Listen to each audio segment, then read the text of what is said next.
Question: paano ko iiwasan o pakikitunguhan ang mga taong may NPD o narcissistic traits sa buhay ko, sa romantic relationships, pamilya, kamag-anak, kaibigan, kapitbahay, o kasamahan sa trabaho?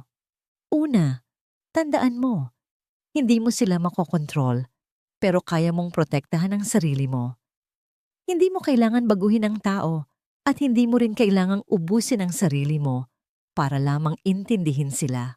Narito ang ilang tips na pwede mong gawin para protektahan ang sarili mo. 1. Bawasan ang unnecessary engagement.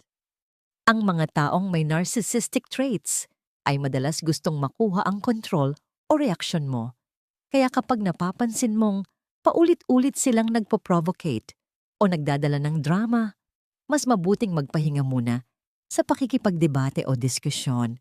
2. Mag-set ng malinaw na boundaries. Ay communicate ng diretso at maikli kung ano ang hindi mo papayagan. Halimbawa, hindi ko pwedeng pag-usapan ang personal na buhay ko sa ganitong paraan. Hindi ko tatanggapin ang paninira sa ibang tao sa harap ko. Panatilihin itong kalmado at consistent. Ito ay para sa proteksyon mo, hindi para mapahiya ang tao. 3. Limitahan ang personal sharing. Huwag ibahagi ang sobrang detalye ng buhay mo lalo na kung maaaring gamitin ito laban sa'yo. Sa work, huwag ipakita ang iyong vulnerabilities ng labis. Sa pamilya o ka-relatives, piliin kung sino lang ang pinagkakatiwalaan mo. 4. Huwag asahang magbabago sila. Minsan kahit gaano ka-genuine, babaliktarin pa rin nila ang sitwasyon para sa sariling advantage. Kaya huwag mong panghinaan ng loob ang sarili mo sa inaasahang pagbabago.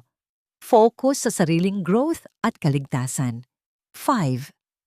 I-prioritize ang mental at emotional health mo. Magkaroon ng support system, kaibigan, pamilya, o professional help. Mag-journal, mag-meditate, magpahinga, at huwag magpaka-busy lang para lamang i-please ang isang narcissist.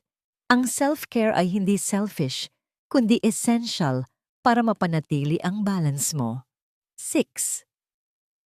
I manage ang expectations. Huwag mong asahang tatanggapin nila ang criticism o concern mo ng maayos. Hindi mo kontrolado ang kanilang reaksyon, kaya mas mabuting mag-adjust ang expectations mo. 7. Iwasan ang emotional traps at guilt trips. Maraming narcissistic personalities ang ginagamit ang guilt, shame, o emotional manipulation para makontrol ka. Kapag naramdaman mong ginagamit ka sa ganitong paraan, mag-step back muna at huminga bago mag-react. 8. Magplano ng exit strategy kung kinakailangan. Kung sa trabaho, relasyon, o pamilya, alamin kung paano mo maiiwasan ang toxic na interaction ng maayos at may suporta. Halimbawa, magtakda ng oras para hindi ka masyadong ma-pressure sa kanila o humingi ng mediator sa work conflicts. 9. Mag-self-validate at mag-practice ng self-love. Kilalanin ang sariling worth. Huwag mong hayaang sabihin ng narcissist na hindi ka mahalaga o hindi ka tama. Ang self-validation ay unang hakbang para mas lumakas ka emotionally at psychologically. At number 10, hanapin ang positive community. Surround yourself with people who respect and uplift you. Maaring ito ay mga kaibigan, support groups, or online communities gaya ng Narcissistic Abuse in the Philippines Community.